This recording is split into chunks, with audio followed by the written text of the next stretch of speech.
Hello दोस्तों। BPSC TRE 2.0 जो आपका है, जो भी मैथ्स के क्वेश्चन पूछे गए हैं उनका अपना ये जो है पार्ट 2 रहेगा। इससे पहले पार्ट 1 में जो है मैथ्स के क्वेश्चन अपन ने कवर किए हैं। इसमें लगभग जो है अपन इनको खत्म करने की कोशिश करेंगे। देखिए, दो संख्याओं के बीच का अंतर 14 है और उनके वर्ग के बीच का अंतर 448 है। तो देखो, दो संख्याओं का अंतर किन किन का 14 आ रहा है। देखो, यहाँ से अंतर 14 अपन का निकल के आ रहा है। यहाँ से देखो, यहाँ से क्या तुम्हारा अंतर 14 निकल के आ रहा है क्या? आप खुद देखिए, यहाँ से जो आपका अंतर है वो कितना निकल रहा है, आप देखिए। तो यहाँ से तो आपका 14 आ रहा है, यहाँ भी अंतर 14 आ रहा है। तो मतलब तीनों में लागू है। अब देखो, 25 का वर्ग होता है 625 और 11 का होता है 121। तो इनका अंतर 448 तो नहीं आ रहा। यूनिट डिजिट से देखो, 5 में से एक गया, 4 बचेगा, नहीं आ रहा। 23 का जो आपका वर्ग है, मान लो आपका जो 23 का जो वर्ग है वो कितना होता है। तो आप 23 को जो है 23 से गुणा करेंगे तो आपका जो है भाई 23 का वर्ग आपको निकालना है। तो आपके जो है 46 और जो आपके 9 है वो आपके हो जाएंगे कितना, 529 हो जाएगा। उसमें से 9 का वर्ग होता है 81, इसको बाकी निकालेंगे तो आपका जो है बिल्कुल जो संख्या पूछ रहा है जो अंतर है वो आपका आ जाएगा। अर्थात इस जोड़े से मान रखेंगे ना, तो आपका करेक्ट आंसर जो है ऑप्शन बी रहने वाला है। अर्थात 23 का वर्ग निकालो 529 आएगा, 9 का वर्ग निकाल लो 81 आएगा। भाई 23 का स्क्वायर आप निकालना माइनस 9 का स्क्वायर करना तो आपका 448 आ जाएगा। ऑप्शन बी के साथ आप चले जाएंगे। अगला क्वेश्चन, बिंदु पी और क्यू के बीच की दूरी। अब क्या है कि जिन्होंने मैथ नहीं पढ़ी, मान लो जिन बच्चों ने आज तक मैथ नहीं पढ़ी, तो वो बच्चे क्या करेंगे कि दूरी सूत्र याद कर लेंगे। क्या करेंगे, दूरी सूत्र जो है ना आप लोग याद करोगे क्या, x2 माइनस x1 का whole square plus y2 minus y1 का होल स्क्वायर। सही बात है। अब देखो यहाँ से, भाई इसको तो मान लो x1, इसको मान लो y1, ठीक है। जिन्होंने अब एडवांस नहीं पढ़ी तो वो ये फॉर्मूला याद कर ले, भाई एडवांस मैथ आपने नहीं पढ़ रखी।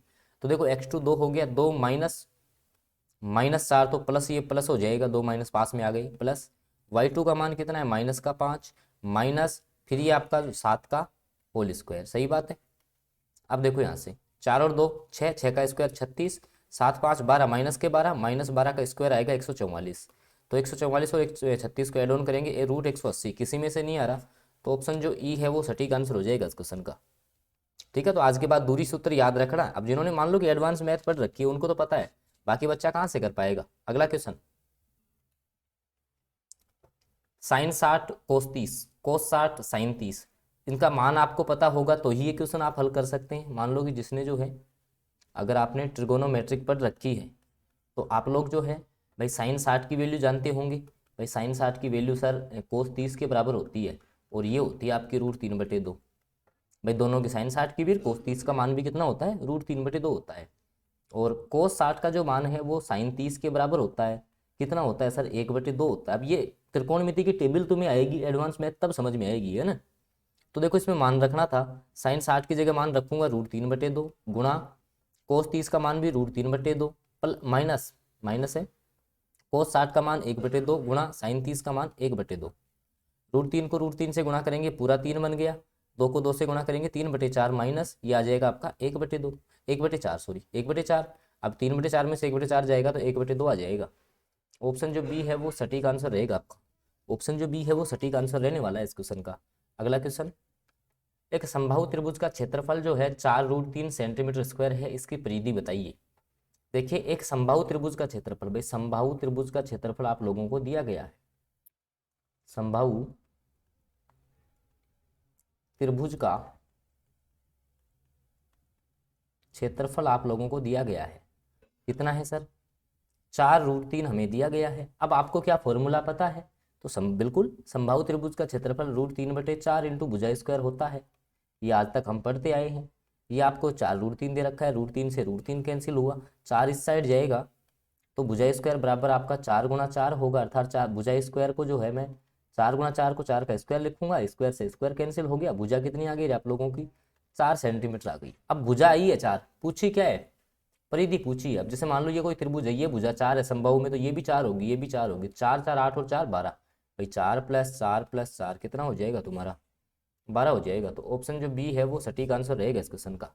अगला क्वेश्चन, यदि 5 की घात x + 3 बराबर 25 की घात 3x - 4 हो तो x का मान आपको बताना है। 5 की घात x + 3 बराबर 25 की घात 3x - 4, ठीक है। तो देखो अब आप क्या कर सकते हो इसमें, भाई ये तो चलो 5 की घात x+3 है, इस 25 को मैं 5 का स्क्वायर लिख सकता हूँ क्या रे, और इसकी घात कितनी है 3x-4, ऐसा लिखा जा सकता है 25 को 5 का स्क्वायर। अब देखो भाई 5 का स्क्वायर जो है 25 तो होता है, 5 × 5 सही है। अब क्या होगा कि 5 की घात x+3 है बराबर, अब यहाँ क्या होगा कि दोनों घातें आपस में गुणा हो जाती है, तो दोनों से गुणा होगा, 2×3 6x माइनस 2×4 8। अब क्या होगा सर आगे, आधार बराबर है तो घातें भी बराबर हो जाएंगी, x+3 बराबर होगा 6x-8 के। ठीक है, यहाँ से x वालों को एक तरफ ले लो और बाकी को एक तरफ, तो 5x बराबर आपका आ जाएगा 11, x बराबर आ जाएगा 11/5। सर कौन से ऑप्शन में है, ऑप्शन बी में दे रखा है, ऑप्शन बी सटीक रहेगा। और तुम्हें बता देता हूँ दोस्तों में, जो आपका TRE 2.0 है, TRE 2.0 है ना, उसके संपूर्ण जो आपके सब्जेक्ट वाइज जो MCQs हैं, उसमें चाहे से मैं बात कर लूँ मैथ्स की, बात कर लूँ साइंस की, ठीक है, तो सारे MCQs जो है ना, वो मैं आपको जो भी TRE 2.0 पे पूछे गए वो सारे करवाने वाला हूँ। ठीक है, दो दो पार्टों में वीडियो रहेगा, क्योंकि एक पार्ट में क्या है कि सारे क्वेश्चन हो नहीं पाते हैं आप लोगों के, इस कारण से जो है दो दो पार्टों में सारा कुछ सीन रहेगा। तो आप लोग जो है इसको यहाँ से करने की कोशिश करें। अगला क्वेश्चन, एक कॉलेज में लड़के व लड़कियों की संख्या का अनुपात 8:5 है। एक कॉलेज है जिसमें जो है लड़के और लड़कियों की संख्या, भाई जो है लड़के अनुपात जो लड़कियां हैं उनका अनुपात दे रखा है 8:5। सही बात है। यदि लड़कियां 160 हैं, लड़कियां कितनी हैं, लड़कियां कितनी है रे, तो सर लड़कियां हैं कितनी 160 हैं, कितनी हैं लड़कियां 160 है। ठीक है, तो लड़कियां जब 160 है आपकी, तो लड़कियां अपनी कितनी थी, यहाँ से 5 थी, तो 5 160 के बराबर है, तो एक कितने के बराबर होगा, तो 5 या 15, 5 दूनी 10, मतलब 32 के बराबर। एक अनुपात कितने के बराबर है रे, 32 के बराबर है। एक अनुपात जो है ना वो आपका किसके बराबर है, तो 32 के बराबर है। ठीक है, अब देखो एक अनुपात 32 के बराबर है। अब यहाँ से देखना आप क्या पूछा है, छात्रों की संख्या, तो छात्र टोटल कितने 8 5 13 हो गए, तो 13 को आप 32 से मल्टीप्लाई कर लोगे, तो आपका देखो 13 दूनी 26, 6 आएगा, 2 बचेगा, 13 3 39 और 2 आपका हो जाएगा 41, 416। कौन से ऑप्शन में, सी ऑप्शन जो है ना वो तुम्हारा सटीक आंसर रहेगा। सी ऑप्शन जो है वो तुम्हारा जो है सटीक आंसर रहने वाला है इस क्वेश्चन का। ठीक है, सी ऑप्शन जो है वो आपका सटीक आंसर रहेगा, ये आपको याद रखना है। ठीक है दोस्तों, अगला जो क्वेश्चन है आपका, एक संस्था में महिला व पुरुष कर्मचारियों की संख्या का अनुपात 5:7 है। एक संस्था है जिसमें आपकी महिला अनुपात जो आपका पुरुष दे रखा है वो आपका दे रखा है 5:7। ठीक है, अब जो है यदि महिला कर्मचारियों की संख्या पुरुष कर्मचारियों से 50 कम है, भाई जो है महिलाएं जो हैं, भाई यहाँ का अंतर कितने का आ रहा है, 2 का आ रहा है, ये कितने के बराबर है 50 के बराबर, साफ साफ बोला है।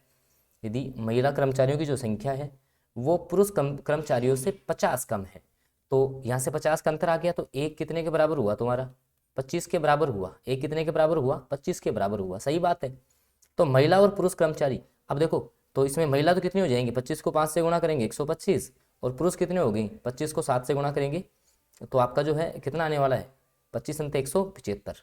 तो 125 और 175 कौन से ऑप्शन में, ऑप्शन ए में है सर।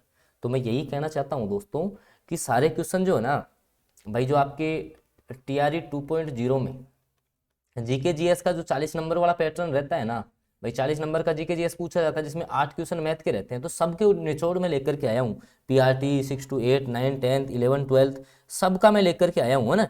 तो आप लोग जो है यहाँ से इसको कवर करें।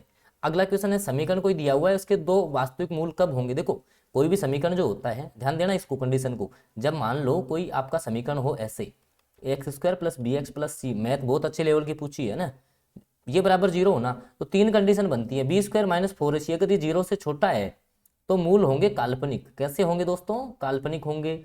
अगर ये 0 से बड़ा है तो मूल होंगे वास्तविक। कैसे होंगे, वास्तविक, याद रखना है। तो ऑप्शन बी सटीक हो गया इसका। ठीक है, अगला क्वेश्चन, 7 क्रमागत संख्याओं का औसत 20 है, इनमें से बड़ी संख्या बतानी है भाई। 7 आपकी जो क्रमागत संख्याएं हैं उनका औसत दे रखा है तुम्हें 20, सबसे बड़ी संख्या क्या है। तो अब देखो औसत 20 है ना, तो 3 संख्या इस साइड होंगी, 3 इस साइड होंगी, 19 18 17, सही बात है, 21 22 और 23 होगी 7 संख्याएं। भाई एवरेज बीच में आता है, देखो ट्रिक देखना इस क्वेश्चन की, एवरेज बीच में आता है। सबसे बड़ी कौन सी हो गई भाई? 23 हो गई, ये लो ऑप्शन सी के साथ आप चले गए। आई होप समझ में आ रहा होगा तुम्हें। और बीपीएससी टीआरई 3.0 की भर्ती के संपूर्ण नोट्स जो है वो आप हमें व्हाट्सएप कर सकते हो इस नंबर पे, ठीक है, 6376703831। इस पे आप लोग जो है मेरे को व्हाट्सएप मैसेज कर सकते हो, ताकि आप जो है एनसीईआरटी और एससीईआरटी आधारित जो पैटर्न के नोट्स है वो तुम्हें निर्धारित शुल्क में मिल जाएंगे, ताकि आप टीआरई 3.0 की तैयारी बेहतर तरीके से कर सको। तो इनके नोट्स के लिए आप जो है इस नंबर पर मैसेज कर सकते हैं। बाकी इसका अगला जो पार्ट 3 है वो बहुत जल्द आपको मिलेगा। तो आप चैनल को सब्सक्राइब कर लें और साथ में बेल नोटिफिकेशन ऑन कर लें, ताकि आगामी जो सेशन है उसकी जानकारी आपको मिलती रहेगी। धन्यवाद।